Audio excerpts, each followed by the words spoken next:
നമ്മൾ ജീവിതത്തിൽ തിരിച്ചു കിട്ടണമെന്ന് ആഗ്രഹിക്കുന്ന ഒരേ ഒരു കാലഘട്ടമുള്ളൂ, നമ്മുടെ സ്കൂൾ കാലഘട്ടം.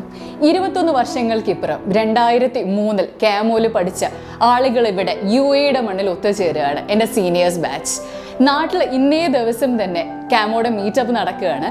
അതിൽ നമ്മൾ ഈ പ്രവാസികൾക്ക് പലപ്പോഴും പങ്കെടുക്കാൻ പറ്റില്ല. അതുകൊണ്ട് ഇവിടെ നമ്മൾ ആ മീറ്റപ്പ് കളറാക്കുകയാണ്.